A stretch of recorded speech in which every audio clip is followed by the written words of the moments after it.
Hey guys, welcome to the Real Kiss podcast. This is my solo cast episode, the first one of hopefully more to come in the future. I'm Annabelle, your host. This is Ollie the octopus, my co-host. My cat is sleeping by my feet. Hopefully she will not be meowing throughout the episode as she's known to do sometimes. But yeah, welcome to this solo cast titled Disrupting the Dance Industry. It's a revolution. I'm calling it a dance industry because I feel like over the years, it has evolved into something that is marketing a product and trying to sell product to the consumers, to the dancers. And it has become more and more like a business instead of a community. The community aspect is definitely still there, but big picture, it has become an industry that is really selling product, and the quality of the product definitely varies. But if the dance industry has become an industry, then the dancers have become customers and consumers. And as customers and consumers, we need to be educated and smart about what we are consuming and how ethical these items are sourced. Like, is this all fair trade? Is this all organic and good for us? So we'll talk about that. But the reason why it's a revolution is because things are changing and people are talking about issues of safety and equality and fairness and the way that the artists are treated and the environment that is created for them at these events, and then also providing a great product for the attendees to make sure that the event is appealing to them on so many levels so that they keep coming back, so that the industry keeps making more money. But the revolution is real. People are refusing to accept things that are no longer serving them, such as poor quality events or quality music, events that are oversold, overcrowded, things that don't align with people's values.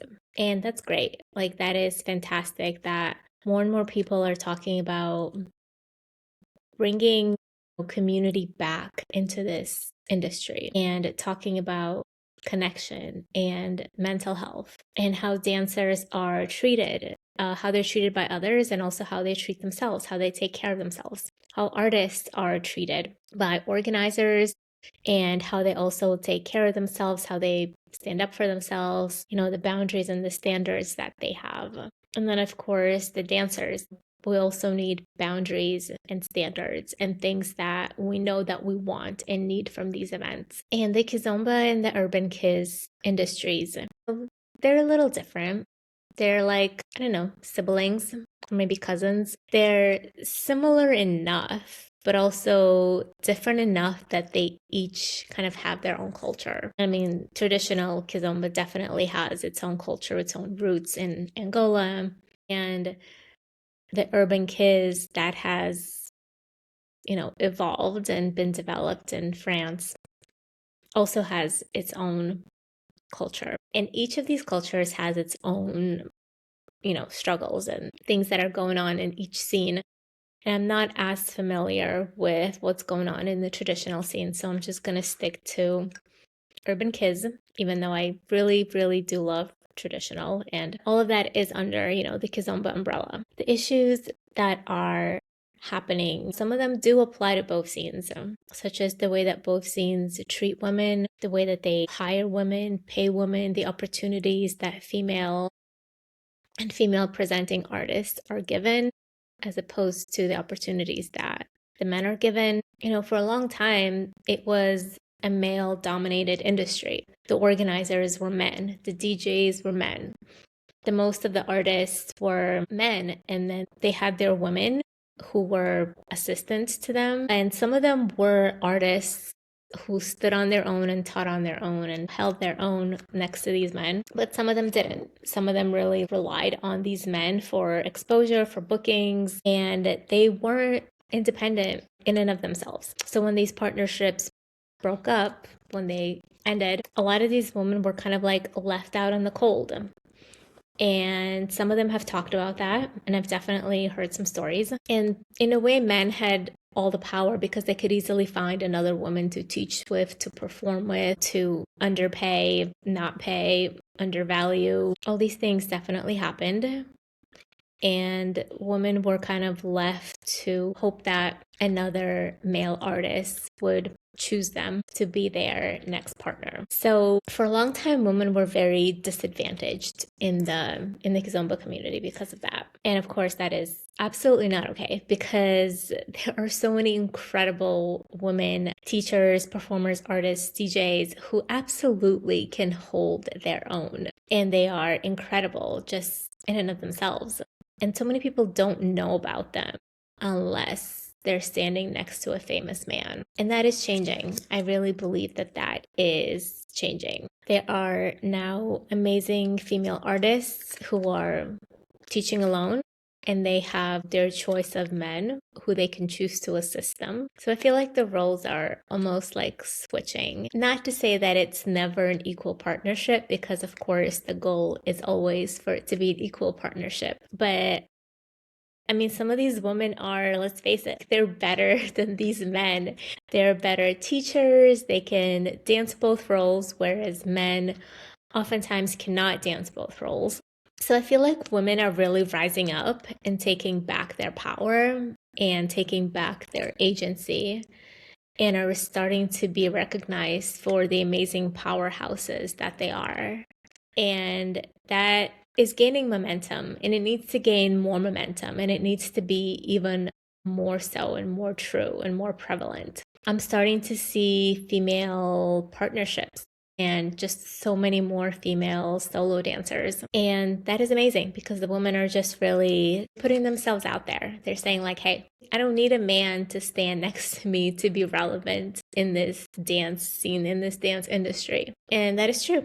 They don't. Another thing that I wanted to touch on was teachers. They're supposed to be public servants. I am a teacher, I'm an educator, so I know this just as well as any other teacher. In order to be a teacher, like no teacher has ever done it for the money anywhere. Everybody knows there's no money in teaching. You either do it for the love of teaching or you do it for the time off. So teachers are public servants, that they have to love to serve. I think there's a difference between teachers and performers. Are these teachers and artists, are they chasing fame or are they trying to contribute? I feel like sometimes when you look at some teachers, you can tell they really care. They're not in it for themselves. They do it because they love this dance and they're trying to contribute to the community. They're trying to contribute to their local community, to the larger global community. And they're doing this out of love. And then some people are doing it for the love of the experience that they're getting. So as much as they may complain about it, like they do love the travel. They do love the attention. They love the fame. They love the money. They love the experience of being at a festival, of being the big names at the festival, and all the attention that it brings them, including for some of the male teachers, all the female attention that it gives them. And there are definitely artists like that. When you think about it, you know who they are. So a lot of artists are chasing fame, money, sex, a good time. So it's what they can get versus what they can give, and then providing the value. There are so many artists who don't act professionally at events. They get drunk, high, they just want to party and they want to sleep with attendees. They're there for a good time. They're definitely there for themselves. To them, it's a job. But once I'm done with this job, once I'm done DJing this set, or once I'm done teaching this class, it's all about me. Which, it's fine, but let's recognize it. Let's call it what it is. You're there for yourself. You're there to take advantage of your status at this event and whatever comes with that. And that makes the dance scene kind of like a club culture. It's something that Jungle Rose talks about. Is this like a community, fun, wholesome experience where we dance, we connect, we share? Or is it a club culture where you go to like party, drink, hang with your friends, and hook up? Because I feel like those two things create very different atmospheres, and each event has that vibe. So you can tell which events are party events and which events are connection community events. And I would definitely say that the smaller events, like the smaller community events, they're definitely more about the dancing, the connecting, the sharing. And then, the bigger events, I would even go as far as to say the bigger events that also are like the salsa bachata, some of them even have zouk, that combine multiple dance genres, that are at all-inclusive resorts. They're definitely more party events. And of course, you can go there with the mindset like, I just want to dance, or I just want to go to classes, I just want to learn, I just want to take privates. And of course, you will get what you're looking for out of them. So not to say that you can't go to a party event and have a wholesome time. You can. Or that you can't go to a wholesome event and not party. You can. You totally can. But you will either be in the majority or in the minority group at either of the events. Let's talk about community. We've talked about that a lot. So growing community. And I have an episode coming about how to grow and support a local dance community. And I'm really, really excited about that. I'm not going to say who it's with, but trust me, it's with a super legit person who is the backbone of their local dance community. I love that all these Instagram pages are popping up that are talking about dance as more than just dance. The dance world has truly opened up to more than just demos and dancing. It's talking about, the pedagogy of teaching. It's talking about all the things that apply to dancers. So dancers' mental health, dancers' confidence, relationships between dancers. I'm even going to have an episode coming up about dating, like dancers dating each other. All these things exist in the dance world, and they have previously been ignored, but they're so important because they're all such relevant topics. And of course, dance friends talk about these things amongst each other. They've always been talked about, but they've never been talked about in the open. And I love that all these topics are now being brought up and talked about in the open, because a greater conversation needs to happen and everyone needs to be aware of it. People need to know that they're not alone going through these experiences. They're not alone experiencing these things. That it's all totally normal and everyone goes through it and everyone can relate. And again, you're not alone. Other people care about these issues.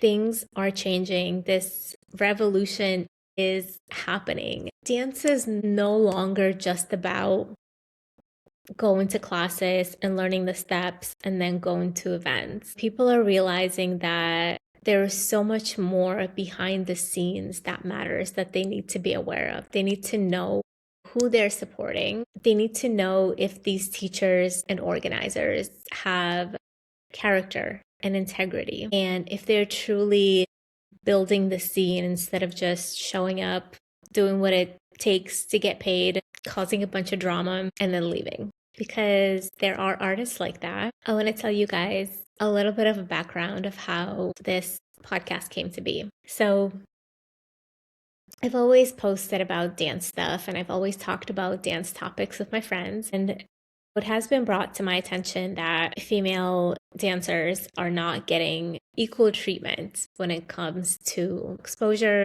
opportunities, pay, just even things that they get at a festival, like perks or snacks or whatever it is that they ask for. The men just end up getting so much more. And then when the women ask for it, they're being called divas for asking for equal treatment. Asking for equal treatment is such a radical concept, and I don't understand why, because both roles, both genders are capable of doing the job equally well. And call it feminism. Feminism is really just equality. It's really just equality between genders. Like, we want equal treatment and equal pay. Is that really so radical? Is that really too much to ask? So all of these unfair treatments have been brought to my attention, and I posted about them. And then another dancer who was also doing her own project in terms of dance standards and dance equality contacted me, and we started talking about it. And I started helping her with her project. And then I told her, hey, I have these ideas. One of my ideas is to do a dance podcast to talk about these things. And then I also want to do a dance mentorship project, because I think new dancers really need mentors, because we need to teach this new generation of dancers so that they won't suffer and they won't struggle the way that we did, so that they know certain things about, behavior, safety, culture, so that they have an easier time. And she's like, yeah, that's great. I don't know if it's my thing, but, we can try doing the podcast together. So we did. We started doing the podcast together. It was called something else at the time. And we interviewed a bunch of people. And it was great. It was really insightful. And we recorded, I think, about 5 or 6 episodes. And then we had some differences of opinions of how to proceed. I definitely wanted to keep it in a podcast format, and she did not. So we decided to go our own ways. And I wanted both of us to use the episodes that we already recorded. And she did not. She just wanted to use them herself, but she didn't want me to use them. So in the end, we just kind of parted ways. So I lost all those recordings because she had them. She recorded them on her computer. So that's when I thought, you know what? I'm just going to start my own podcast. At the time, I didn't know that Kizomba Conversations, which is another Kizomba podcast that's also pretty great, already existed. But I knew that I wanted to talk about all these larger dance issues that apply to all dancers. So I'm like, you know what? It's okay. She has shown me that I can do this, that it's really not as hard as I thought it was going to be, that it's actually very doable. So I'm really grateful for that push, because that, short partnership showed me that what I was capable of, that like I can do this myself. And I did. And I also launched the mentorship project. I launched them at the same time, and I love both of them, and thank you guys for supporting both of them. I think they're both super important, and they're making a difference in the dance scene. And you know what? Even if it makes a difference just for one dancer, even if it helps one dancer, even if this podcast just helps one dancer, I still think it's going to be worth it. Like, to me, it's worth it just to help a very small group of people. This podcast is not for everyone, and that's okay.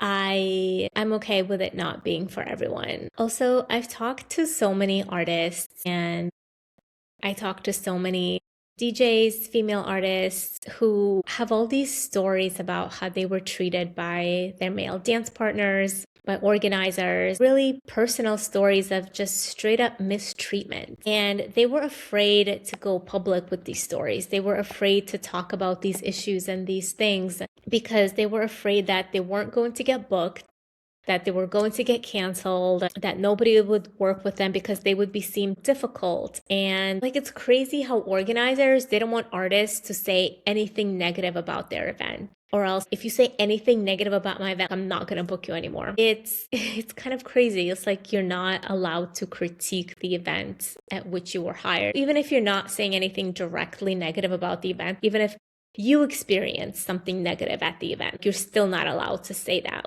That's kind of insane. So then I thought, well, it sucks that they can't talk about these things and that they don't feel safe and comfortable talking about these things, but I do, and I can, because I am kind of a nobody in this dance scene. I'm just a dancer. I'm just your average, I don't know, intermediate level dancer on a good day. If you danced with me recently, you may disagree, and that's okay. But you can't cancel me.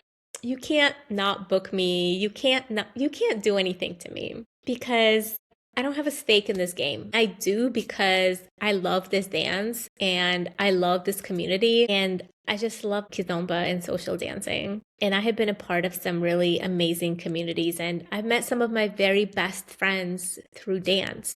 So I'm definitely invested and I do have a stake in it in that sense, but I'm not an artist, I'm not a teacher.